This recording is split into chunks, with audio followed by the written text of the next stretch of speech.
Исәнмсез, эфирда яңалыклар программасы студияда Гөлназ Ибрахимова безнең бүгенге чыгарылышта. Уфуклар киңәя 18-нче тапкыр үткәрелүче балалар илне ясый конкурсына бөтен республика районнары кушылды. Шәрык базары фестивале Яңара туган авылым милли сәяхәт утарында узган ифтар мәҗлесеннән безнең махсус репортаж. Филология һәм мәдәният ара багланышлар институты галимнәре һәм студентлары язучы Рафаэль Тухватуллин турында фильм эшләгән.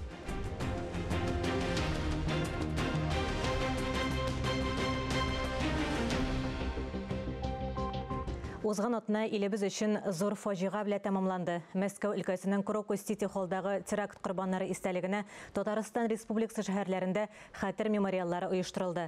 Һәлак булучыларның якыннарының кайгысын уртаклашып, чәчәкләр, уенчыклар, шәмнәр китерделәр. Якыннарын югалтканнарга сабырлык, тән җәрәхәтләре алучыларга тизрәк сауыгу һәм шифа теләп республикабызның дини гыйбадәтханәләрендә дуга кылына. Ил күләм матәм көнендә Татарстан Республикасы яшьләре Крокус-Сити холда теракт корбаннары истәлегенә багышланган хәтер шәме акциясенә кушылды. Хәтер шәме чарасына Яшь гвардия, Форпост, студентлар отряды, волонтерлар, эстабарлар һәм башка бик күп яшьләр оешмалары кушылды. Олар Җиңү паркындагы мәңгелек ут янына шәмнәр куйды. Теракт вакытында һәлак булганнарны 1 минут тынлык белән искә алды. Жылы сүзләребезне җиткезәсебез килә инде. Без алар белән бергә бу кайгы вакытында инде барлык һәлак булганнарның туганнарның аларның якыннарына түземлелек һәм сабырлык телисе килә инде. Мондый фаҗигалар бүтән кабатланмасын иде инде. Чарада Россия герое Рәсим Баксиков та катнашты. Һәлак булганнарның гаиләләренең кайгысын уртаклашты, зыян күрүчеләрнең тизрәк сауыгуын теләде. Сейчас нам показали, насколько они готовы воевать. Судя по всему, воевать они не умеют, потому что они ударили по мирному населению. Это явная провокация. Башкаладан тыш республикабыз шәһәр һәм районнарындагы яшьләр үзәкләре дә хәтер шәме шулай ук Россия күләм торналар акциясенә кушылды. Мөршидә Җихан, Татарстан яңалыклары. Бүген Республика рәисе Рөстәм Миңнеханов министрлар кабинеты утырышында республика хукук саклау органнары җитәкчеләре белән узган киңәшмәне 1 минут тынлык белән башлады. Масса күләм чаралар уздырганда, шул исәптән сәүдә күңел ачу чараларында куркынычсызлык чараларын үзәкләрдә, транспорт, коммуникацияләр һәм элемтә объектларында көчәйтергә кушты. Һава торышы турында синоптиклар кор апрельнең 2нче декадасында тулысынча эреп бетәчәк дип белдерә. Бу атнада урыны белән яуган яңгырлар кор эреүен тизләтер дип көтелә. Бүген 25 мартта яңгыр, көндез һава температурасы 7 градуска кадәр җылы була. Республикада 22 апрельдә янгынга каршы махсус режим кертергән ниятлиләр. Бу чорда учак ягу, көн күреш калдыкларын, коры үләнне һәм чүп-чарны яндыру тыела. Моннан тыш, торак пунктлар, бакчачылык ширкәтләре яки балалар лагерьләре территориясендә азык әзерләргә, шулай ук пиротехника кулланырга ярамый. Янгынга каршы режим якынча 12 майга кадәр дәвам итә. Бүген Татарстанда оборона министрлыгы белән килешү төзүчеләргә өстәмә түләүләр алырга мөмкин булган соңгы көн. 25 мартны кертеп, контрактны рәсмиләштергәндә хәрби хезмәткәрләр 400 мең сумга кадәр түләүгә дәгъва итә ала. Моның өчен хәрби комиссариатка яки Батыр үзәгенә килүдә җитә. Документларны бер тәүлек эчендә рәсмиләштерергә мөмкин. Тулырак мәгълүмат 117 номеры һәм Татарстан геройлары сайтында.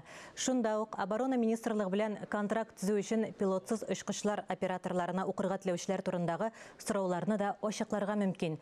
Пилотсыз очу аппараты операторы белгечлегенә солдатлар һәм сержантлар 18 яшьтән 40 яшькә кадәр бара ала. Без 18-нче балалар илне ясый конкурсын дәвам итәбез. Татарстан дәүләт телерадиокомпаниясе, аны Мәгариф һәм фән министрлыгы, ЮХИДИ, юл хәрәкәте иминлеге учреждениесе һәм Бердәм Россия төбәк бүлеге белән берлектә үткәрә. Иҗади ярышка бөтен республика диярлек кушылды. Мөслимнең яшь рәссамнары нинди темаларга алынган алдагы язмада. Минем гаиләм, безнең яклаучылар, юл хәрәкәте кагыйдәләрен белү һәм фәндә яңа технологияләр. Мөслимнең яшь рәссамнары шул юнәлешләрне чагылдырган. Даниил Митрофановның рәсемендә Тукай әкиятләрендәге Шүрәле белән Су анасының юлны тиешле җирдән үтүләре сурәтләнгән. Я хотела показать, как нужно себя вести на дороге и какие есть правила. Күпләр махсус хәрби операциядә катнашучыларны сурәтләгән. Но нужно быть патриотом, потому что должен любить свою страну, защищать в любой момент, несмотря ни на что. Конкурсның барышы белән танышу өчен район башлыгы Альберт Хужин да килгән. Һәрбер хезмәттә теманың төгәл ачылуы һәм геройларның туры килүе гаҗәпләндерә. Бу рәсемдә гаилә белән туган көнен билгеләп үтәләр. Год семьи, вот эти вот наши традиционные ценности, когда мы Гаилә елында традицион кыйммәтләребезне өлкән буыннан алуыбыз бик зур әһәмияткә ия. Рәсемнәр бик матур, йөрәккә май булып ята. Мондый конкурслар кирәк. Алар безне борчый торган темаларга кабат кайтара. Мин үземнең илемне бик яратам һәм горурланам. Безнең илебездә шундый ук зәңгәр чиста күк буын, чәчәкләр чәчәк атуын, ә кешеләр бәхетле булуын телим. Рәсемнәрдә баланың эчке дөньясын һәм аның чынбарлыкны ничек кабул итүен күрергә була. Фикерләрен шушы рәсемнәрендә күрсәтәләр. Бик матур чыга эшләре. Балалар бик тырышып ясыйлар. Һәрберсенең эше үзенчәлекле, матур. Мөслим мәктәбе укучылары шулай ук балалар илне ясый 18-нче республика конкурсының финалына чыгарга дәгъва кыла. Май ахырына биредә район этабына йомгак ясала һәм иң яхшы эшләрне Казанга җибәрәләр. 4 номинациядә җиңүчеләргә бүләкләр һәм дипломнарны оештыручылар Казанда июнь аенда Россия көне алдыннан тапшырырга ниятли. Алия Галиуллина, Дмитрий Второв, Ринат Сахибгараев, Динар Зиннатуллин, Татарстан яңалыклары, Мөслим районы. Шығарылышыбызны Татарстанда нәшр ителүче газета журналларда игътибарга лайыклы язмаларга күзәтү белән дәвам итәбез. Сүзне журналист Миңназыйм Сәфәровка бирәбез. Хәерле көн, мөхтәрәм телевизор караучылар. Татар матбугаты ниләр дип борчыла? Шул сорауга җавапларны әйдәгез бергә эзләп карыйк. Яз җиткәч, айрым кешеләрнең генә түгел, кайбер газеталарында күңел халәте тотырыксызлана бугай. Тора салып беренче битенә тешләрегез матур булсын дигән язманы чыгарган Шәһри Казан газетасын кулга алганда, башка иң элек шундый уй килә. Тормышның 40 проблемасы ярылып ятканда ничек итеп матур тешле булырга дип сорау бирү үзүк бераз мәзәгрәк.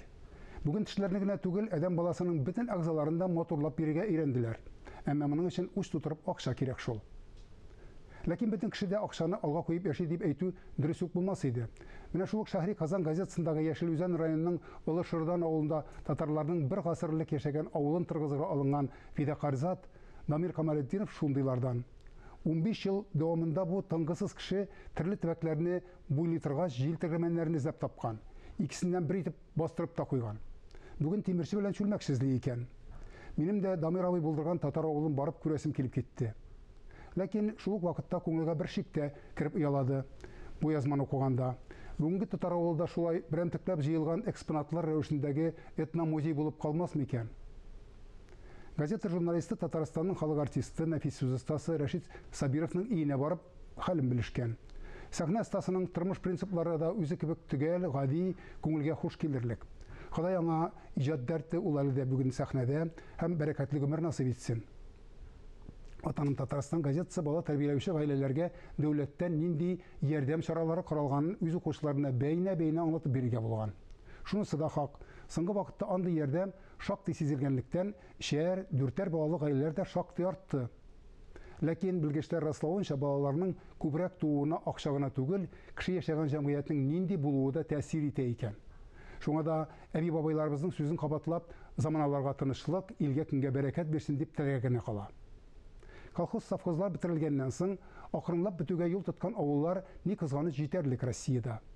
Ләкин авылда калып та кеше яшәргә мөмкинлеген раслаучылар да шөкер торган сайын арта. Ватан Татарстан газетасы хәбәрчесе шундый авылларның берсендә, Аксубай районындагы Яңа Думада булып, андагы халыкның тырышлыгын тасвирлаган. 434 кеше яшәгән авылда бүген 4 сыер көтүче чыга икән. 800-гә якын мөгезле эретерлек тоткан авыл хөкүмәткә көн сайын 2 тонна сөт кенә озата ди.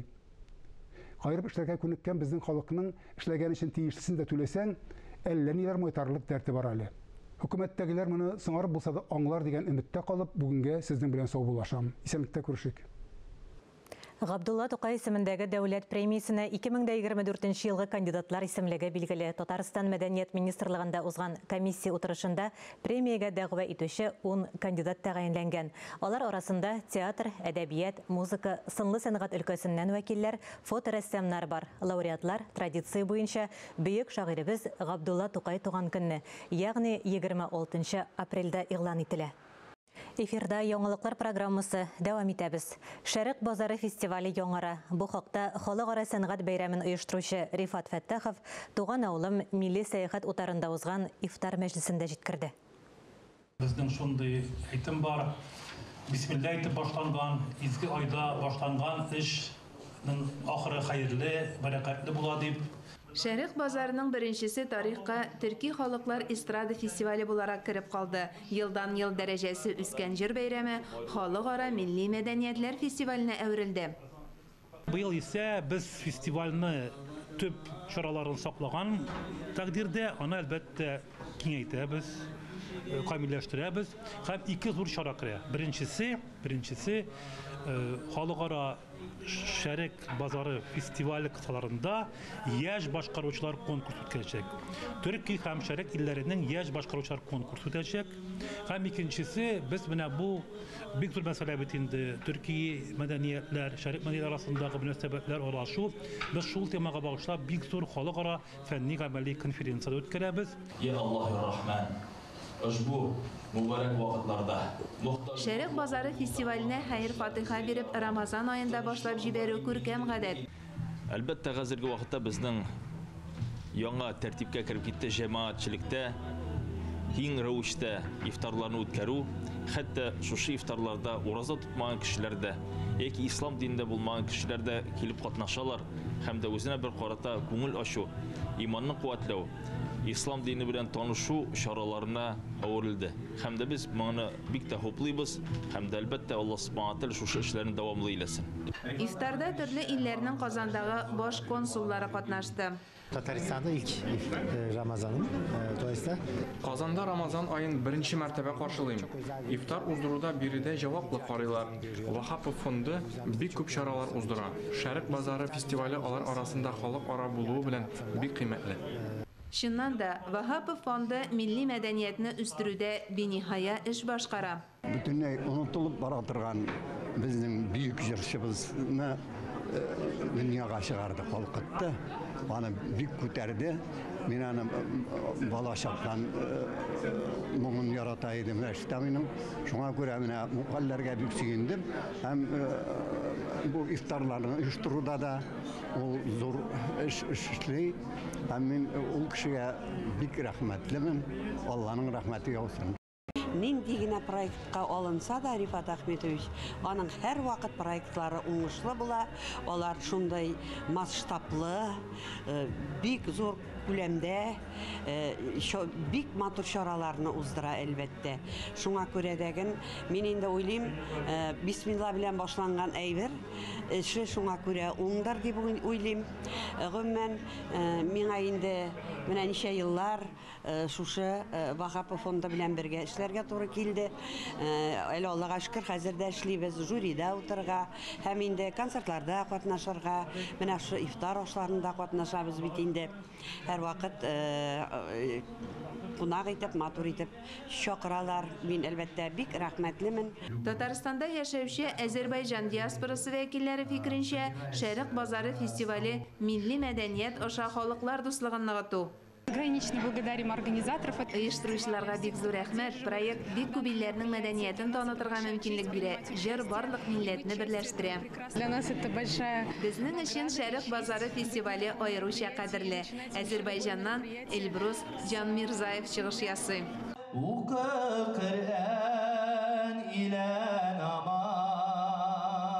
Мәдәни һәм рухи кыйммәтләрнең асылы бер булуы мөнәҗәтләр, нәшидләр, хәдисләр аша да искәртелде.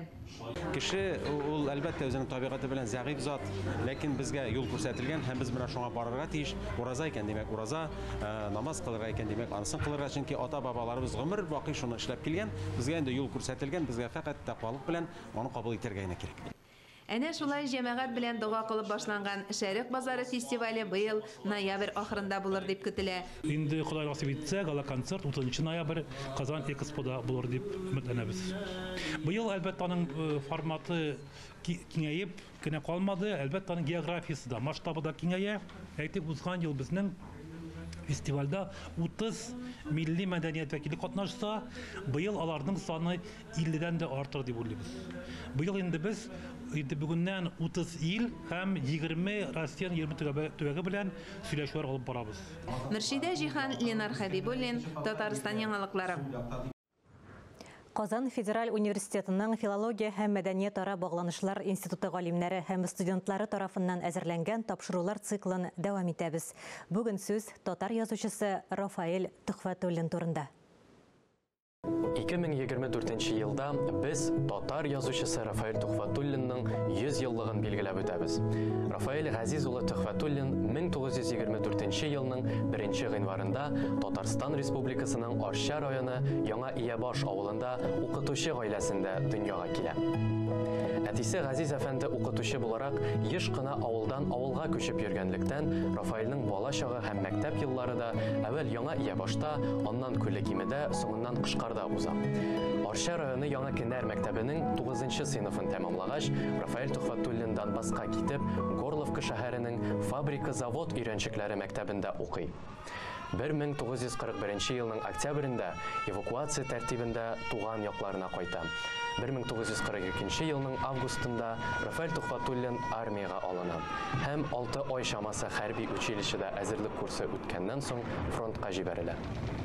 Башта пулеметчылар, соңыннан элемтәчеләр отделениесе командиры сыйфатында ул Брянск, Орша һәм Рига шәһәрләре янындагы каты сугышларда катнаша. Күрсәткән батырлыклары өчен Кызыл Йолдыз ордены һәм медальләр белән бүләкләнә. 1945 елның гыйнварында армия хезмәтеннән азат ителеп, Рафаэль Тухватуллин туган авылына кайта.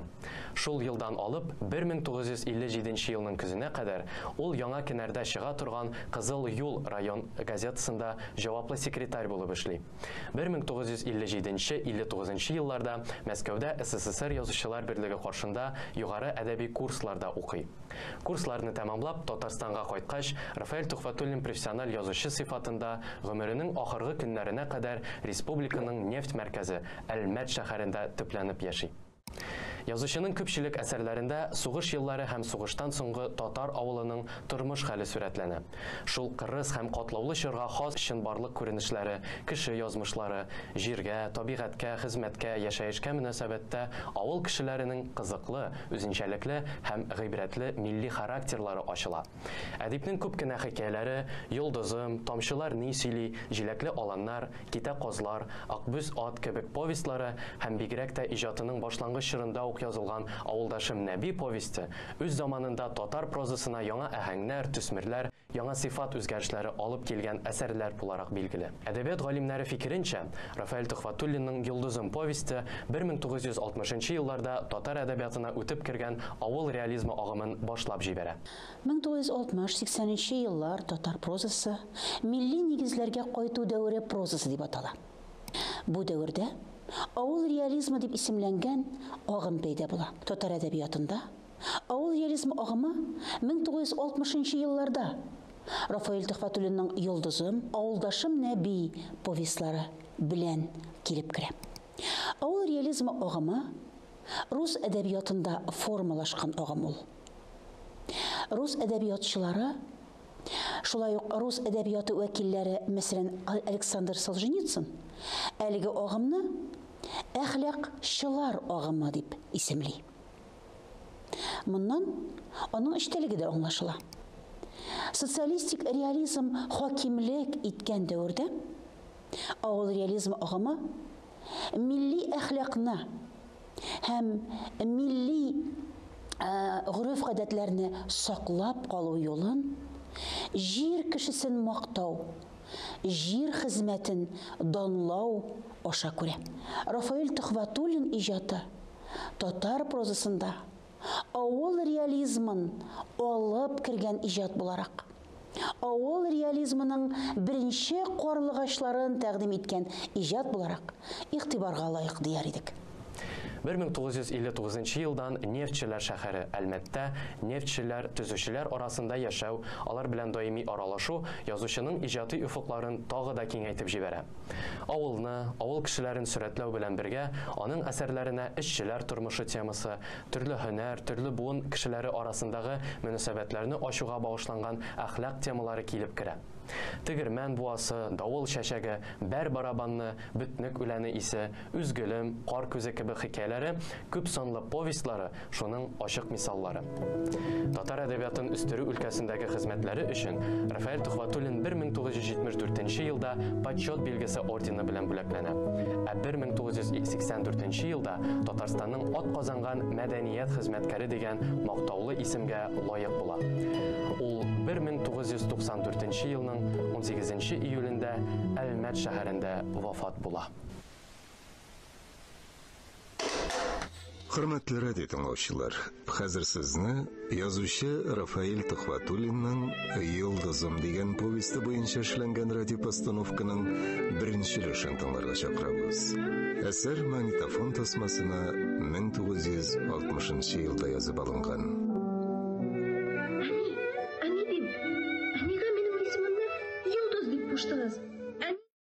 Хөрмәтле телевизор караучылар, бүгенгә чыгарылышыбыз тәмам. Без яңалыклар иҗат төркеме саубуллашабыз. Бүген изге Рамазан аеның 15нче көне. Ифтар вакыты 18 сәгать 9 минутта. Үзегезне һәм якыннарыгызны саклагыз, исән, имин булыгыз.